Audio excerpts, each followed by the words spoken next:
bienvenue à cette rencontre. Alors, nos capsules d'espérance. Raviver notre flamme, raviver notre espérance. Garder la lampe allumée.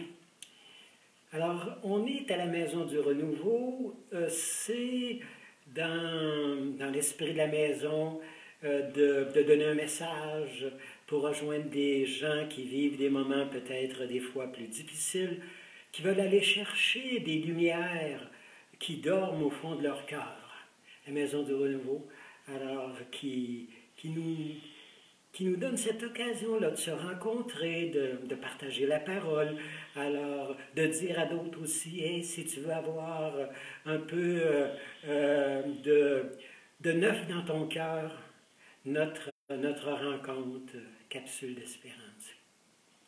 Alors, certains ont demandé, tu pourrais pas te présenter à un moment donné, l'abbé Christian Beaulieu. Alors, je suis de l'Institut Séculipédis.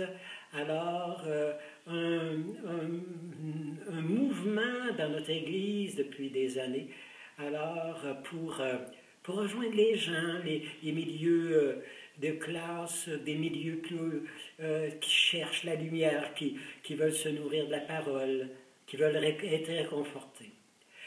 Alors ce matin, notre rencontre, c'est... On n'a pas d'évangile, c'est voulu. Notre thème aujourd'hui, c'est un monde en besoin, en recherche d'espérance. Hein? Un monde fou d'espérance.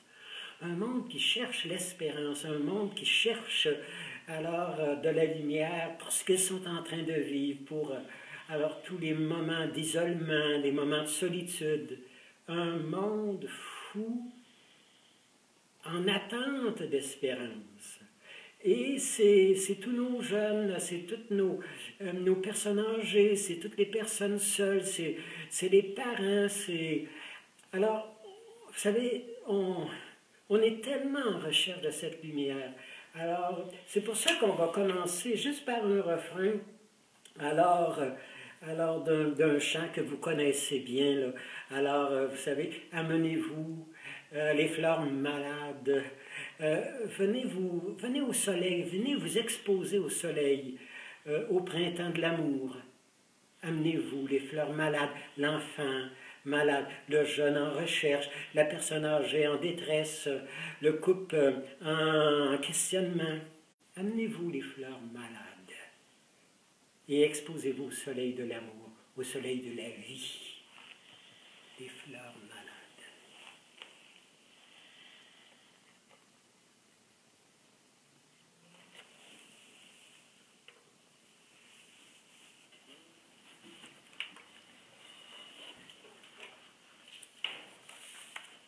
Un besoin fou d'espérance. C'est le Seigneur, aujourd'hui, si on avait une parole de Dieu pour nous nourrir, là, ça serait en Saint Jean, chapitre 3, verset 16. Dieu a tellement aimé le monde qu'il a donné son Fils unique, afin que ceux qui croient en lui aient la vie éternelle. Il a tellement aimé le monde qu'il est toujours à venir voir comment il peut venir nous chercher, comment faire refleurir la fleur malade. Vous savez, dernièrement, on a eu un très beau texte, Stéphane Laporte, dans la presse. Alors, à l'occasion du printemps, le jour du printemps, alors, il nous dit, tout est annulé, hein, aujourd'hui, là.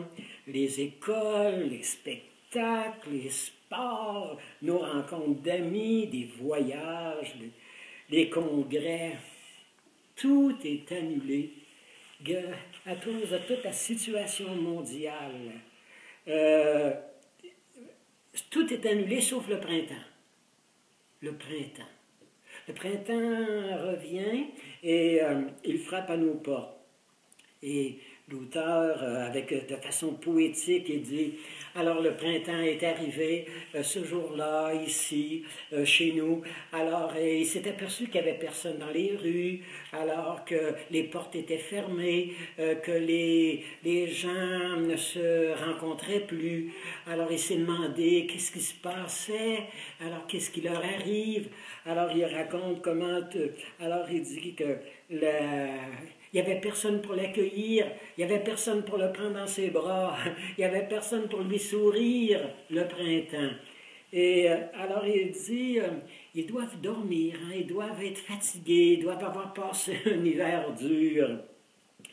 Et l'auteur, de façon belle, charmante, il dit que le printemps rencontrait une madame âgée sur la rue.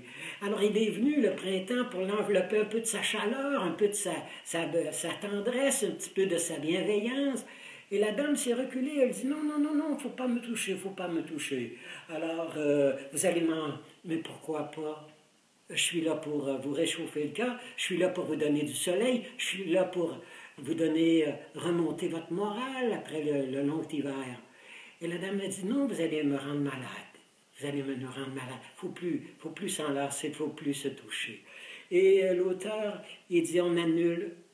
On a annulé plein de rendez-vous, plein de rencontres, plein d'usines. Mais les temps sont durs, mais le printemps reviendra. Le printemps reviendra. Car on n'annule pas le printemps. Aujourd'hui, je voudrais tellement arriver à vous passer mon espérance. L'espérance qui me fait lever le matin, l'espérance qui me fait ouvrir les bras, l'espérance qui me fait garder ce goût de continuer. Vous savez, l'espérance, c'est une petite fleur, disait Peggy, je pense, une petite fleur têtue. L'espérance, c'est quelque chose qui ne veut pas arrêter. C'est quelque chose qui veut se battre à l'intérieur de nous autres. C'est quelque chose qui a une sorte de ténacité. Alors, ça a quelque chose de... Vous savez, pour déplacer les montagnes, pour marcher sur les eaux, pour croire à l'impossible, pour inventer ce qu'on n'avait pas encore imaginé. Oui, l'espérance, c'est... On connaît presque tous la pensée très forte de Teilhard de Chardin des années 60.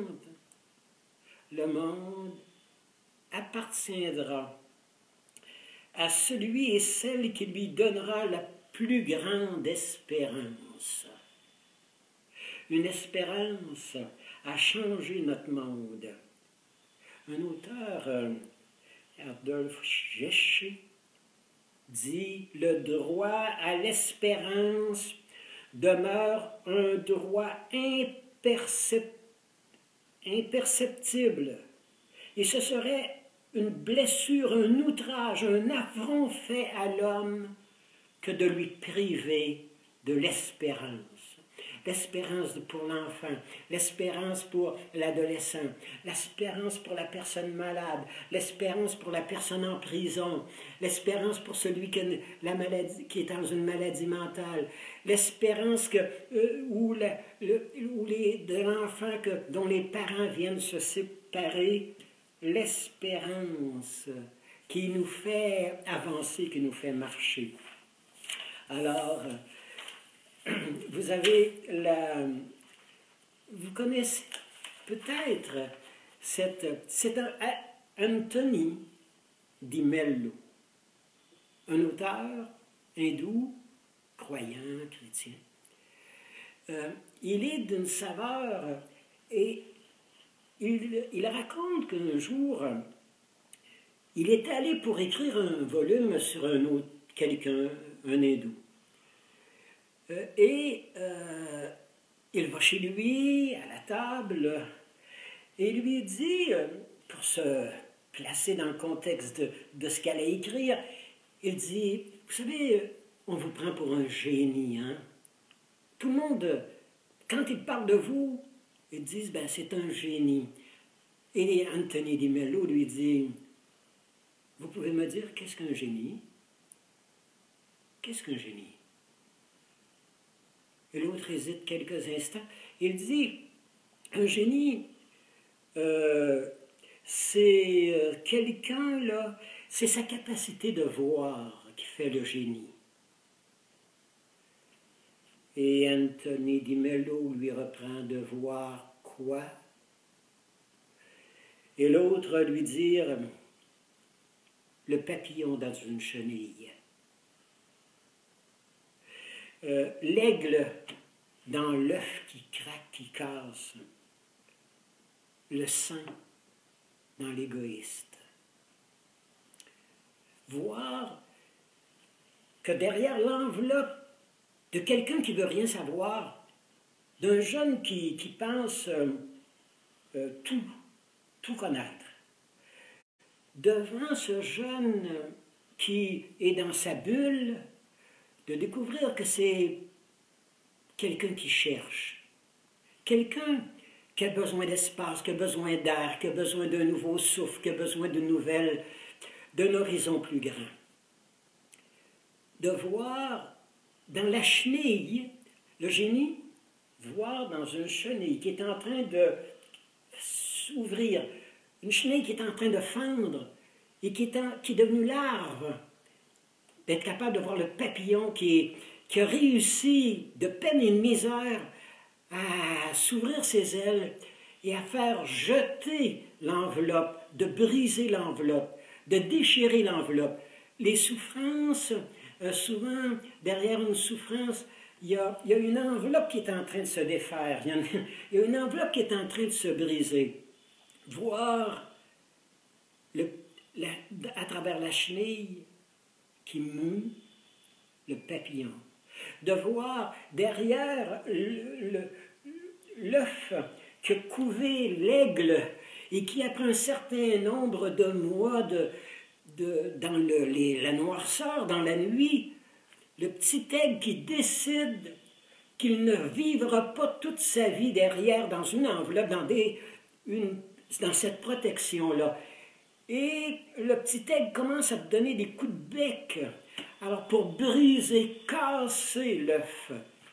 Et à un moment donné, l'œuf va complètement tomber, et c'est l'aigle qui va prendre son envol, qui va aller au large, qui va aller vers l'infini, qui va aller monter vers les étoiles, qui va se faire un chemin dans des horizons incroyables. Derrière chaque homme, chaque enfant, chaque personne blessée dans la vie, si on voyait les cœurs, si on voyait les cœurs, si la fleur malade pouvait donc s'exposer au soleil au printemps, Jésus avait un don spécial. Il était capable de saisir ce qui était caché dans l'autre. Il avait ce génie, cette capacité, à travers son regard, d'aller au-delà des apparences, au-delà du paraître, au-delà de ce que la personne était capable de montrer et de faire émerger cette beauté, cette partie éternelle, cette partie sainte, cette partie divine dans chaque homme. Jésus créait l'atmosphère où les gens pouvaient se développer. Ils pouvaient découvrir le bien qui était enfoui, caché, en sommeil, en dormance dans l'autre. Un monde fou d'espérance. Vous connaissez peut-être ce récit. Un jour, un enfant, c'était en France, on avait sur une montagne, une colline, un monastère, qui avait été occupé à la dernière guerre par l'armée, par les Allemands. Et des réfugiés de guerre, des mamans, des grands-mamans, des enfants, des soldats blessés à la guerre, des jeunes qui étaient revenus aussi avec des chocs post-traumatiques incroyables. C'était devenu ce monastère était devenu un hôpital pour des enfants malades, des enfants, des blessés de la guerre. Après plusieurs années, le monastère, bien sûr, était désaffecté, la prison, la guerre était finie, mais dans la plaine, dans le village, les gens racontaient qu'il devait y avoir encore peut-être des gens qui étaient restés là, prisonniers, dans les tunnels, dans les cellules. Alors, les professeurs avaient fait imaginer un scénario de faire monter les élèves dans le monastère des enfants à bas âge, pour dire, s'il y a des prisonniers, on va les sortir. S'il y a des grands-mamans malades avec un fauteuil roulant, on va les amener dans notre village. S'il y a des gens qui sont à la veille de mourir, on va les envelopper de notre amour, on va les apporter chez nous, on va s'en prendre soin. Et pendant que les enfants montaient vous savez, en rangée, comme une armée en bataille, comme si elle allait à la guerre, un enfant de 4 ans et demi, 5 ans, a arrêté complètement. Il tremblait, il pleurait, il ne voulait plus avancer. On a essayé de le convaincre, mais pourquoi tu n'avances pas? Pourquoi il n'y a pas de prisonniers, il n'y a pas de policiers, on ne pourra pas t'arrêter? Alors il dit, oui, mais moi, là, s'il y a des policiers, puis s'il y a des messieurs méchants, alors ils vont m'arrêter, puis ils vont me prendre, et on va m'emprisonner. Et les gens disent, mais pourquoi tu as peur? Et l'enfant répond, mon papa n'est pas avec moi, mon papa est à Paris, je suis seul, je ne pourrai pas me défendre. On est obligé de le ramener à la maison. Et à la maison, le psychologue, à l'école, le psychologue a expliqué, vous savez pourquoi il n'était plus capable d'avancer? Alors l'image de son père n'était pas assez intégrée, n'était pas assez forte. Alors, il n'y avait pas ce qu'il fallait pour combattre dans la vie. Il n'y avait pas, parce que son père n'était pas là, toujours à ses côtés. Alors, il lui fallait intégrer son père. Il fallait que la force de son père, la bienveillance de son père, la foi que son père avait à l'intérieur de lui, il lui fallait lui donner des ailes pour le faire avancer. Un temps vous savez, de se retirer de retraite, alors de se laisser refaire nos forces en quarantaine. Je dois intégrer ma foi, ma spiritualité, mon Dieu d'amour, ma lumière intérieure, ma passion de vivre. Alors, vous voyez un peu comment est-ce qu'il y a de la beauté qui nous attend, combien il y a une bienveillance qui... La prière de Madeleine Delbrel, une femme ouvrière qui a tellement travaillé pour les ouvriers des années après la dernière guerre. Sa prière, Seigneur, venez nous inviter, faites-nous vivre votre vie, non pas une vie comme, vous savez, comme si c'était un jeu d'échecs où tout est calculé. Non pas comme un match où tout est difficile. Non pas comme un théorème qui nous casse la tête. Mais venez avec nous comme une fête sans fin, à une rencontre qui se renouvelle à chaque matin. Venez à nous comme nous inviter à un bal, à une danse, entre les bras de votre grâce, de votre majesté, dans la musique universelle de l'amour. Seigneur, nous inviter au bal, à la fête, à la danse, à la joie, vraiment, Seigneur, à une sorte d'exubérance. Alors, venez avec nous, nous rentrons dans la valse, dans la danse. Et maintenant, un chant. Pour notre thème de ce matin, 1000 raisons d'espérer. Oui, oui, oui, oui, on a encore des raisons d'espérer. Regardez les enfants, là, pendant qu'ils sont à la maison. Là. Regardez vos jeunes, vos grands, là. Regardez vos parents, les couples. Là. Alors, 1000 raisons d'espérer. Écoutons cette musique composée par Claude Bernard.